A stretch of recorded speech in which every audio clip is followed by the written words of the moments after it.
We are sitting outside live right now. Well, actually, we're not live. I don't know why I said I'm alive. We're live. We are, yeah. It's on tape.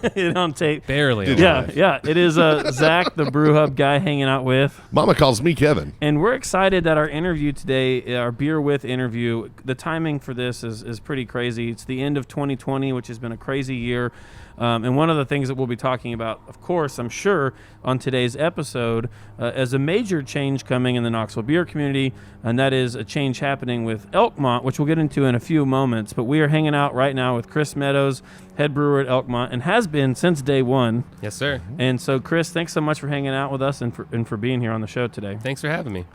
It's been a crazy ride, I know, since day one, and we're going to talk a little bit about Elkmont. And I remember the first time I came in here, even when the building was under construction, and how long you guys have been here, and some changes that are happening. But before we get into all that craziness, it's called Beer With for a reason, this segment is.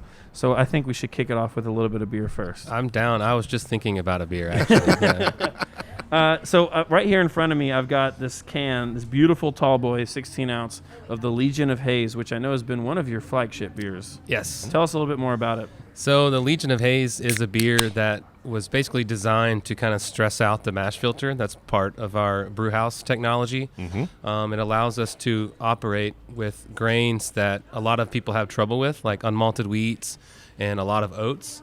And before I even moved here, I had the idea to make this beer that could basically test out the mash filter's ability to do all these amazing things.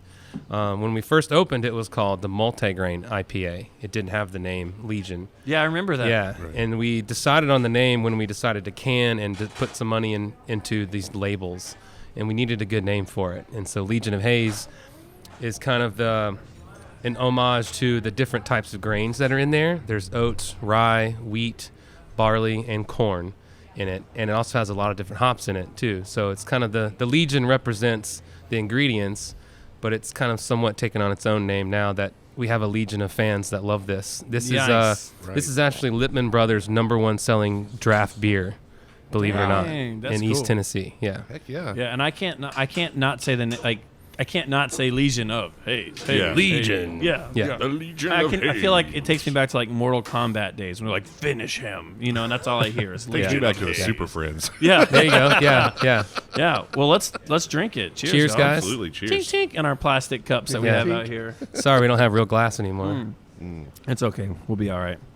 Yeah, I remember when we first gave brew tours, Knox Brew Tours here, at least like one every 10 tours when it was originally called the Multigrain IPA. Yeah. Somebody would be like Cheerios, because it's like the multigrain cereal.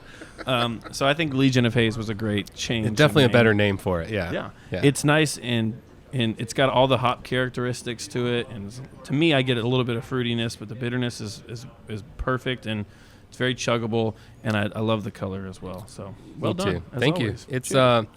It's one thing that I really love to hear people talk about it is it converts a lot of non-IPA drinkers. Yes. We've purposely kept the bitterness down, so it's got that juicy, mango juice kind of texture. Right. But it's not bitter like most IPAs are, and that's what most people say is they're like, yeah, I'm not into IPAs, they're too bitter. But we've made this beer to kind of bridge that gap for people. And we've talked about this at length on the show, the difference between bitter and hoppy. That's a big point, right. A teaching point. And then whenever someone says, I love IPAs, or they say, I hate IPAs, I always follow that question up with which kind of IPAs. Right. Right. Because is it it's the bitterness such a or is it the vast, hoppiness? Yeah. If I put 10 ambers in front of you, they're going to be pretty similar. But I can put 10 IPAs in front of you, and they'd be 10 completely different beers. Right. Which makes the IPA category complicated, but also super fun. Yeah. So technically, this is a Northeastern style, is what they call it. Yeah. I saw Stone posted a beer called an unfiltered IPA, which I think was just their way of refusing to call it a New England, which I thought was pretty funny. Yeah. I do have a few questions for you Okay. about Elkmont as we look back on all that, but let's just go ahead. We've already got empty cups. Let's go ahead and dive into the second beer. Let's do it. Let's do not it. even waste do it. any time. And this is the Double Legion. Yeah, even more formidable is how I like to say. Even Watch out, y'all. Here comes the Double Legion. I could see Double Legion as like a comic book name for sure. Yeah. That sounds awesome to me. And I don't know who would be on the cover of that, but anyways. So tell us about the Double Legion. So the Double Legion was basically just an idea of amping it up, the first Legion, and it has more oats, more wheat, and a whole lot more hops. And the dry hop is a little bit different. The regular Legion is mostly Mosaic and Simcoe, and this one's Mosaic, Simcoe, Sabro, and also Citra. So it has a little bit different aroma, but we're still going for that same smooth drinkability. We've upped the ABV to 8.8. Yeah, I was going to ask, was there an ABV change? Yeah, so the regular Legion is 6.7, and this is 8.8. Yummy. Yeah, I've been drinking a few of these since we canned them, and I'm happy. I thought you were going to say, I was drinking a few of these before the interview. I was like, this is going to be a good interview. I tried to stay sober before the interview, actually. These were incredibly popular at my house on Christmas Day because all of my grown children came home, and I had stocked up on the important cans detail. right before. Grown children. Yeah, grown children. Legal drinking age children. I'm not as youthful as I sound on the radio, but I'd stopped by here and picked up a bunch of those 4-packs right before Christmas, thinking, I'll have some of these. I might even, hold on into them a while. Nope. No, they were all gone on Christmas Day. You should probably buy some more while you're here. That's the plan. Absolutely the plan. I may check out your keg inventory while I'm at it. Please do. Yeah. We're having a bit of a fire sale here these days. Well, that's actually kind of a perfect segue into my first question. I mean, it's not breaking news. There was a Knoxville News Sentinel article about it. Mm-hmm. Tell us about the transition that Elkmont's going to be going through over the next week to a couple months, and how that transition came to be, and what your involvement's going to be in that transition as well. Sure. There's some things I can say, I think, and there's some things I probably shouldn't. But for the most part, what's out there and what's public knowledge is that Elkmont Exchange is closing as a business. The owners and investors have decided to sell to Yeehaw Brewing Company, and I think that, personally, it's been a difficult ride with Elkmont. There's been a lot of different ownership changes and challenges with this business. It's such a big property, such a big space. A lot of moving parts. It's been really hard to manage this as it's grown, and we've been really successful with it, but we just weren't able to eclipse the initial build-out debt and all the problems that came with it. COVID definitely changed a lot. And it's kind of like that scene where you're in a boxing match where the guy's on the ground and he's about to get up, and then COVID was just that final punch. It was the final punch. There's nothing we could do after that. So I think that it's going to be a good. I mean, even though it's a really sad thing to see all this kind of come to an end, it's going to be a really good thing in the long run for this downtown area in the central corridor.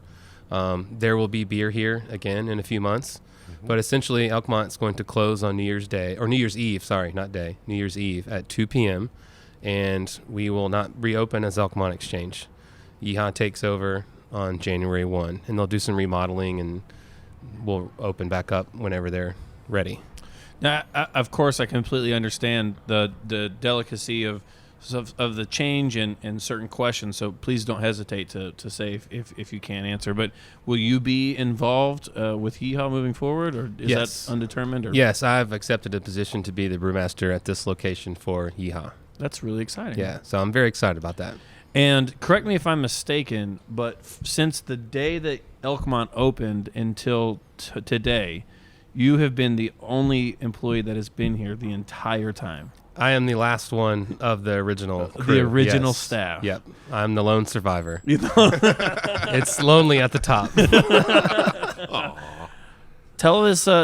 Take us back a little bit to the story that led you to Knoxville and to Elkmont and to being the first head brewer here and the only one. Sure. So basically, I was a lead brewer at Sweetwater in Atlanta. I worked there for 8.5 years. I helped start their Woodlands program, which is their sour program. There's some other people involved as well that did a lot, but I was one of the people that helped pioneer what they decided to invest in to build a building for their Woodlands program, basically. And then one of the things that attracted me here was I had known some people that used to work for Sweetwater, and there was a gentleman named Curtis who's passed away, and he's from Knoxville. He's friends with some of the original owners, investors of this business here, and I was looking for a change and looking to move to a different brewery and kind of take on more responsibility and test my skills a little bit more than just making other people's beer. Right. And I had an opportunity to come work here, and my wife and I decided to move here in 2017, and we helped finish building it, I worked on the construction crews, helped put different things in place, put tanks in place, all that stuff. And, the attraction for me was the 2 really big fooders and the mash filter. Yeah, I was going to say the mash technology, filter. it was super, gave me a big... I mean, there's probably less than 200 brewers in the country that have as much experience as you do on a mash filter. I guess. I don't really know. Yeah. I mean, I've been... There's probably more than you think, but there's very few that are this size. Most of them are very, very large. Gotcha. And in very, very big production facilities like a Budweiser where they plant. just kind of push a button and see what comes out the other end. But you guys are opening and closing it every day, cleaning it, making adjustments, using it every brew. Yeah. For 30 different types of beers. Yeah, we've made some incredible beer with that. And I think that personally, if I wasn't accepting a job to stay here, I'd have a hard time going to work for a traditional louder ton again, just because I've really fallen in love with the capabilities of the mash filter. The things it can do are incredible. And this will be Yeehaw. I mean, they have a location in Johnson City, in Greenville, and Nashville. This will be, as a company, their first mash filter as well. I believe so, yeah. And so this will give them a unique opportunity to make some special beers too. Well, it's a fairly rare piece of equipment, right? If it's like my understanding, I mean, there's not an awful lot of those around. Correct. Especially not like locally. That's the only one. There's 2 that I know of in the state of Tennessee. Yeah, there's one in Nashville, and there's actually one in Georgia at Reformation. Oh, cool. But they just don't advertise that they have one. Yeah. But well, one of my next questions for you was going to be, what has been some of the highlights of the past 2 to 3 years? A memory that sticks out that you'll remember and associate with Elkmont for the rest of your life. Sure, yeah. I do want to tell you mine, or one of mine. I would love to really hear yours quick. first, okay. if I may. That'll give you some time to think about it, too. They did a beer. I'm looking at Mama Calls Me Kevin now. They did a beer that was, I'm pretty sure, a collaboration with Terrapin. We did that pretty early on, yeah. And it was 95% wheat and 5% rye. It was the only beer I've ever had in my entire life no barley. that had zero barley in it. And they were able to do that because of that mash filter. It was really, I feel like, one of the moments early on where you guys were pushing that piece of equipment to the max and seeing what it was capable of doing. Playing with that new Christmas toy. Yeah. I'm not joking when I was really jonesing about that piece of equipment because I'd never worked on one before. I have a degree in brewing engineering and advanced brewing sciences and stuff like that, and I'd always heard of them and learned about them, but I've never had a chance to brew on one. Yeah. So that was right away. That was something that heavily attracted me to this project. That's really cool. Well, again, I want to remind everyone who may have just tuned in, this is Zach, the Brew Bus guy, hanging out with Mama Calls Me Kevin. And we are sitting right now, pre-recorded, on the patio beer garden here at Elkmont Exchange, talking with Chris Meadows, their head brewer from day one, and talking a little bit about their closure coming very soon and the changes that'll be coming in the future here at this location. Did you have anything that popped into mind as far as a standout memory that you'll never forget? I'll never forget that Cava photo that we took. That was a pretty cool one. I really enjoyed that beer, project. Dude. Yeah, the historical lager project was definitely something that comes to mind. Mm-hmm. The fact that how many breweries had it? I mean, it was like 20-something breweries. We sold every keg that you made. I think it was all sold. It was gone in 3 days. Yeah, it was gone. Like, we put it on Friday, and there was like one brewery that had it left on Sunday, and it was gone by Monday. Yeah.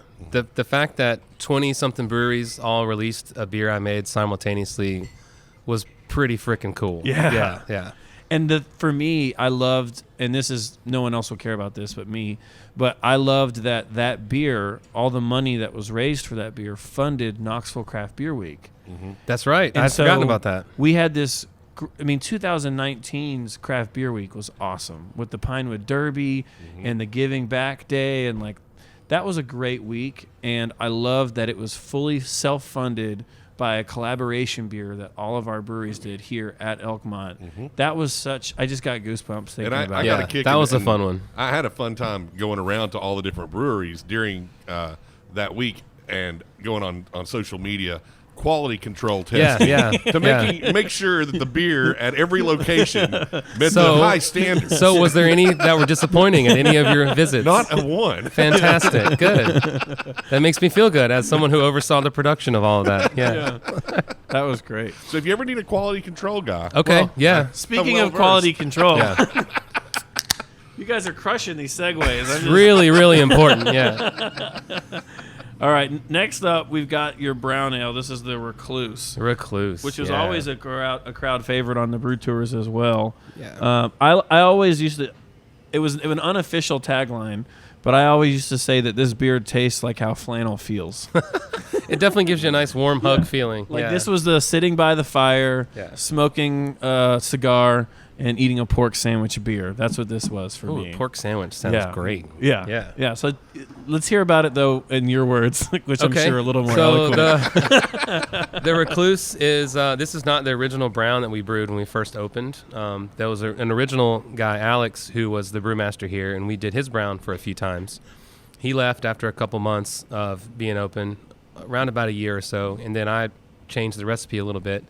What's special to me about this beer is that it's a darker beer, but it still has a pretty light body. And I feel like, when you make beer for a restaurant setting, you have to be able to bring the bodies down on some of your beers a little bit to allow people to eat and still want them to drink some of your beer. And, brown ales typically have a really full body. But what makes this one special is I employed a little bit of a Belgian trick. There's no Belgian yeast in this beer, but we use brown sugar as some of the alcohol source in this beer. And so anytime you add a sugar like that to your beer, it brings down the body but keeps the alcohol a little bit high. Because it eats the simple sugars first, and there's nothing left over. And so then you get more residual sugars from your malts. Correct. Which so you still, alcohol. Even though you have a dark chocolatey beer, it's still technically a lighter beer on your palate than most people's brown beers. Gotcha. Yeah. That's really nice. Well, cheers. Cheers, guys. Yeah. Dink, dink. We have to make we'll do that in post. Just kidding. We won't do that in post. We don't have time for post today. Yeah, I can just imagine the fire that's normally blazing right here. Right when you first walk in. Fire pit's not working, unfortunately. Yeah, it's okay. It's a metaphor for our year, I guess. Yeah. As soon as we got off the bus on every tour, we would stop right there and talk about the fire. Yeah. And even if it was 30 degrees outside or raining, people would be like, "What are we doing? It's cold out here." I'd be like, "I promise it's worth it." Just hang out by the fire pit. That's right. Yeah. It's actually designed to be a mountain. It is. Yeah. It is modeled after. And I tell them that all the time. The topography map of Burnt Mountain, located near Elkmont campground, and so it's a really cool detail that, Very cool. If that doesn't make the plans, let me know, because I might be interested. The fire pit? Yes. I'll dig into that for you. I'll figure that out. Okay. I might need to send a few text messages out to a few people and see if I can get my hands on that thing. Not sure what's going to happen with that. Yeah. Yeah. So looking back, what would you say, or would you feel like, as we sort of take a moment to kind of say farewell to Elkmont, sorry, I got distracted by a guy rolling a keg around the corner. Squirrel! Boy, that'll happen. Oh, yeah. Nothing will get me more distracted than the keg. Looking back on Elkmont, what do you feel like was the thing that set Elkmont apart from other breweries in Knoxville, and something that you feel like is sort of the legacy that you all are leaving behind? I think, we have a 24 tap tower in our bar, and I think that the variety of beer that we made here is pretty incredible. I think that it's hard to eclipse that. There's other places in town that have that many taps, but not their own beer. So I think the variety of beer that we made definitely set us apart. I think the architecture, the way this place looks, just the overall design of it, is pretty incredible looking. And I think the people that worked here and the people that loved it are definitely things that helped solidify its nature as the center. I mean, I think that the original people that built this place wanted it to be the kind of epicenter of beer in Knoxville. And we've struggled to do that, to achieve that, but I think we've achieved some of those goals. The variety of beer is definitely one of the biggest things to me. I think I'm really proud of that the most. Proud of that. Oh, yeah. Perfect. The word proud is actually my next question. All right, cool. But we'll do this. We'll call this a teaser, and let's drink this last beer, and then I'll ask the Let's do question. it. That sounds good. This last one's really special. I was gonna say every Yeah, beer it that we've is. tasted today, I've had before. This one I have Correct. not. Yep. And this can is beautiful. It's a 12 Angry Monks Belgian Dark Strong Ale. Yeah. 10% ABV, 30% IBU. Gotcha. Yeah. I remember the old days before Tennessee's law changed, and it was 6.2, wink, wink. Oh, man. They sound like dark times. That was before your time here, yeah? Yeah, I wasn't here at It that was point in time. 2015 when Yeah. that change happened on January 1st, Okay. 2015. Right on. Yeah, I didn't move here till August of 2017. Tell us about the Belgian Dark Strong. So, one of my favorite beers I've ever had is a Westie 12. You ever had one of those beauties? I had one time and I cried. Yeah, it's pretty I amazing. split it with 3 grown men. It was a 12-ounce bottle. Yeah. It was ridiculous. And after we've kind of, after we kind of got word that things were changing, and I realized we're on to our last few brands, last few brews, I was like, hey, I really want to make this kind of homage to the Westie 12. I wouldn't call it a clone because it's not exactly the same. Right. We took some liberties, but I really wanted to make this beer as kind of like a send-off beer, something that we could can and something that you could offer to people, and we could advertise it as something you can sell her. Because a lot of our beers that we can, we want you to drink fresh. Right. Like Legion of Haze, any IPA, you want to drink as fresh as possible. It's just not going to stand up to time. Right. So I really wanted to, with the news of this hanging over our heads, I wanted to make a beer that we could sell to keep on, and maybe even take a few cases home, put under the bed, in the closet, and save them for next year, that kind of thing.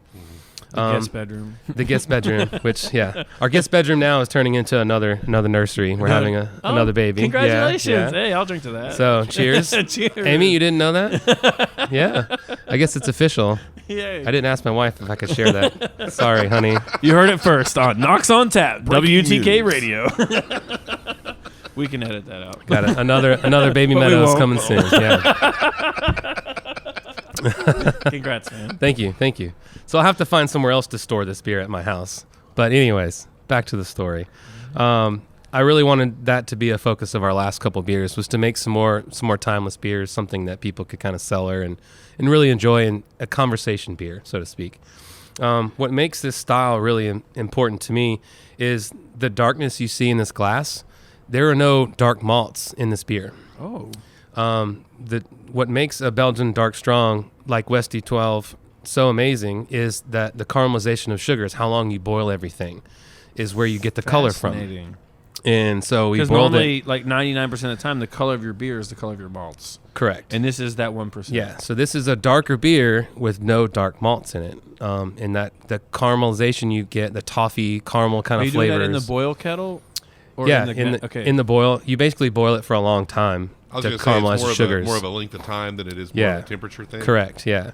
So when we made this beer, it's basically half Pilsen and half pale malt, and then with a little bit of flaked wheat. So if you were just to do that in a 60-minute boil, it'd be pretty yellow. It'd be kind of the same color of Legion, yellow Yeah. gold. So we used some dark Belgian candy sugar, and you also add that to the boil, and it caramelizes as it goes. And that's a special sugar from Belgium. It's made out of beet sugar. It's not from Oh, man. candy, it's not from the sugar cane, Yeah. basically. And I don't want to, now that you said candy, I'm thinking candy, but that is not the right word to describe this. I wouldn't, not like sweet candy. No, not like sweet candy, but it's got this, almost this rich, I don't even want to say toffee. I feel like I use the worst words to describe If beer. mahogany was a flavor. Yes, thank you. That is much better than what I was trying to say. But I know what you're trying. But I get what you're saying. It's Yeah. kind of like being in one of those candy shops. I feel like I'm And in a candy store. The smell Yeah. that you Yeah. get. Yeah. That may not be the taste you get when you actually buy or put the candy in your mouth, but you get that No, overwhelming it's much richer. aroma, that richness. It's just much in richer the than air. yeah. That's almost palpable, but it's Yeah. I hope we've had a few tasters here, and I'm feeling it a little bit. So This one's a strong one. this yeah. beer tastes like what Ron Burgundy would drink.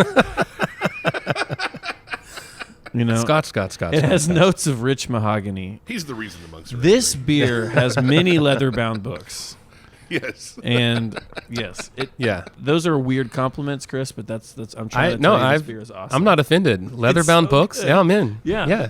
This is I like that. This is a great beer to finish this interview off with. I really appreciate that. This is really, really good. All right. And I would love to stash some of these in my guest bedroom at home. Yeah. But that's the room that my grown children stay in when they come to visit, and they would find They'll it. find it pretty consume them quickly. all. Yeah. So I guess my last two questions to close it out, Chris, and I want to thank you for your time. I also want to thank you for your commitment to beer, to Knoxville. You moved your whole family here. Well, you moved here. We with your started wife, a family here. Yeah, family here. absolutely.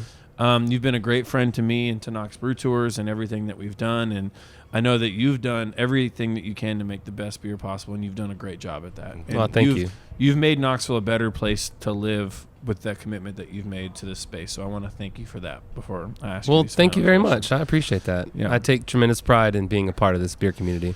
Yeah, thanks. Thanks for everything you've done. Last question. Well, I guess last two questions.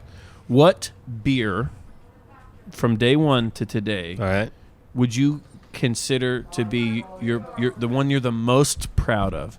Your baby, if you will, your crown jewel, man. the one that you feel like you'll never forget. I think it's probably going to seem like an easy pick, but Legion of Haze is definitely just my second or third child, I guess. I guess it's technically my first child. I don't know. But just, like we just briefly mentioned that my wife and I are expecting another kid soon. When we were cleaning out our office the other day to make room for the nursery bed and all that stuff, I found some notebooks that I had and journals that I had before I moved here. Because when I accepted the position, it was 4 or 5 months before we moved. Yeah. And I found my notebook, and I was talking about, found the notes of the multigrain, stressing out the mash filter, all those things that we talked about already. And then just to sit here and, see it and, to get a note from the Littman brothers. And people in the community, that's the one that they associate with Elkmont. It's truly organically built. There was nothing forced about it. It took a few batches to get it nailed down, but once we got it nailed down, it has grown, and people have a cult following for this beer, and it is incredible to see. And I think that's, I'm really proud of all the beers we've made, because any beers that didn't make the cut, you never really got to try. Right.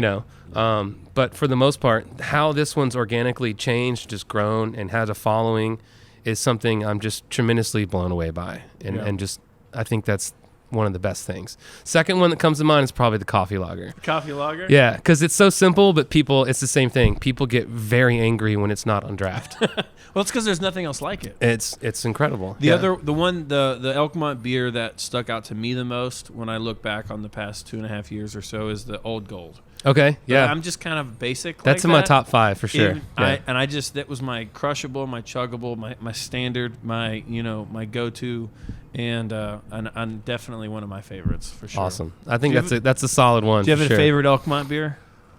Honestly, I've got to say I'm one of the Legion of fans of the Legion of Haze. Nice. You're in the Legion. Ever since there was that big push with Last Days.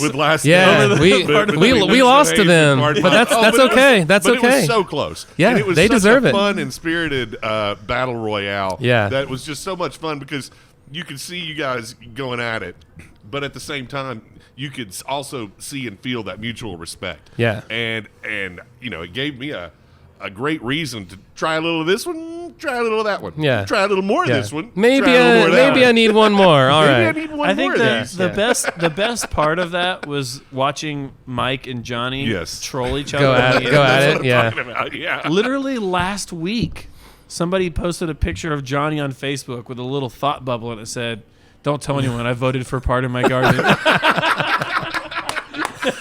That's funny. It's just that's funny. Which is just keeping the. It just keeps going.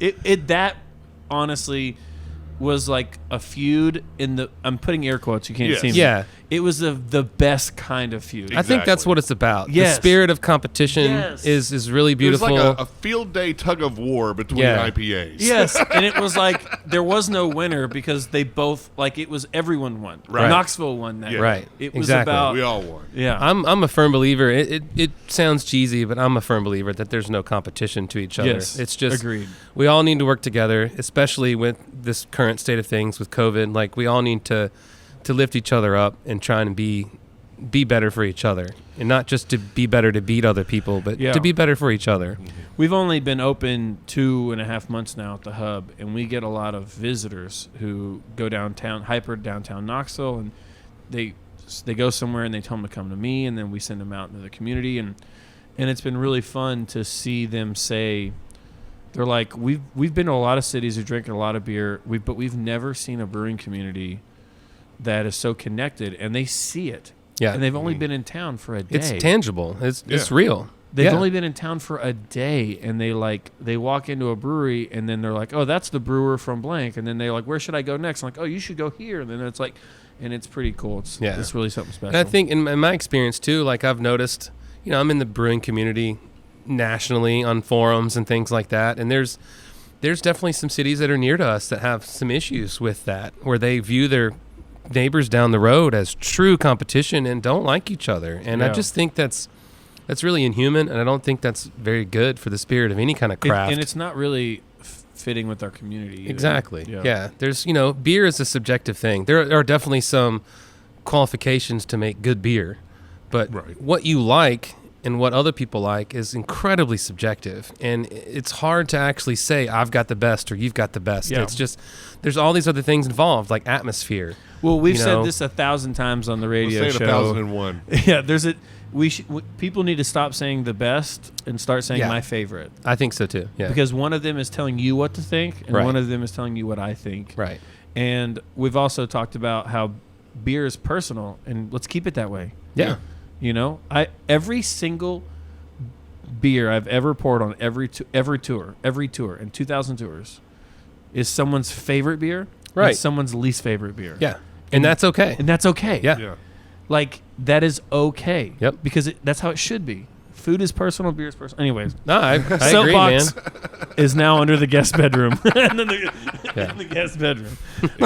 Last question. All right. What you got? Since you are involved moving forward, Yes, sir. what are your hopes and your dreams for this building, this space, this beer program, and what do you hope the new legacy of this will be moving forward? I really hope that we'll be able to continue to make some pretty amazing beer here. I think that with the stabilization of, this property in terms of being with a bigger company, I'd like to see some things like Legion kind of have a farther reach, like maybe show up in Nashville or the Greenville location. Oh, I love Yes. that. There is some potential to make some of these brands again. And I think that there's going to be a large focus on some sour products from here, some bottles, You're some gonna more use those fun fooders stuff. and some barrels. Yeah, I and think they've been a little underutilized with our facilities right now, just because we didn't have the that's budget. a long-term commitment. It's too. a super long-term commitment, and when you're struggling already financially, you don't get the amount of money to buy the fruit you need to have a proper fruited sour, or you don't get the bottles you need to bottle 1,000 bottles and sit them on the shelf for 6 months until they're ready. Exactly. When your business is hurting, you really have to make decisions that bring money back right away, Right. and that's the nature of capitalism and business in general. But I really hope that we'll see some more long-term projects like bottles and vintages of things and stuff like that. Very cool. Beautiful. Anything else you want to add? No, I'm just I love the building. I love that was one of the things we didn't really touch so much on, the sinks. The bathroom sink is one of the yeah. coolest freaking bathroom sinks of any building. It's like you're washing your hands in a stream. It is. It's so natural.